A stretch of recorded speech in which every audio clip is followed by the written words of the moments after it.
So find the absolute max or minimum value for this function. We know it's a cubic. Okay, so it's gonna look like this. From -12 to like 4, right? So you have to check out. This is not the actual picture, okay? I'm just drawing some rough one. You have to check out the local max or min points as well as the endpoints. The endpoints are when x is equal to -12 or 4 this time.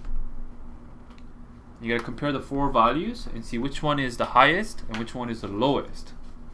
So you need to evaluate f at -12, f at 4, and f at the critical values. We need to find the derivative to find the critical value. Yes. So that's the first step. Okay.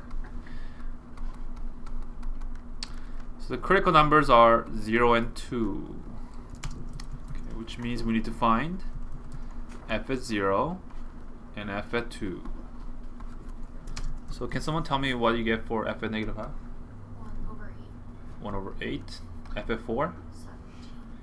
0 is 1, 2 is -3. So this is the absolute maximum, and that's the absolute minimum. Okay, so absolute minimum is also the local minimum.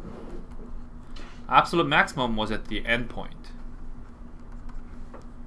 Okay, so you cannot assume your local max or minimum is the highest point, right? But you cannot assume that the endpoints are highest point either.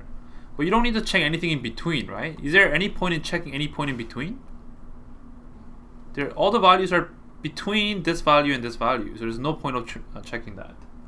Okay, so same here. If there's the highest point there, there's no point of checking any points in between here either.